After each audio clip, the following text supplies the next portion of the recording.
Bonjour à tous, dans cette courte vidéo, on va voir comment mesurer automatiquement et manuellement l'angle de bascule de P3. Donc c'est quelque chose qui est régulièrement regardé pour les fourbures, comme vous le savez.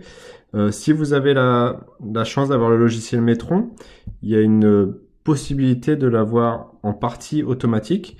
Donc si vous prenez la radio sur un bloc, comme c'est le cas ici, et que vous avez l'analyse automatique, ça va venir vous mesurer un panel de mesures automatiquement. Et parmi ces mesures, on voit qu'il va y avoir la paroi par rapport à P3.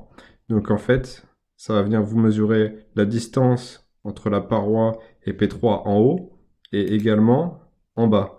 Donc on peut dans un premier temps voir que si ces mesures sont quasi identiques, on va avoir une quasi parallélité entre ces deux lignes. Après, si on veut aller plus en détail et avoir le vrai angle disjoint, c'est tout à fait possible. Il faut pour ça aller dans mesure calculée, en haut. Donc là, c'est la méthode manuelle. Et là, on va venir lui dire qu'on veut mesurer un angle entre deux lignes qui sont disjointes, ici. Et ensuite, il faut suivre la procédure comme c'est indiqué. Donc, dans un premier temps, prendre la première ligne et faire de même pour la deuxième ligne. Et là, ça vient nous mesurer un angle de 0,67 degrés entre ces deux lignes. Donc voilà, c'était une courte vidéo pour vous montrer comment mesurer l'angle de bascule de P3 via le logiciel Metron DVM.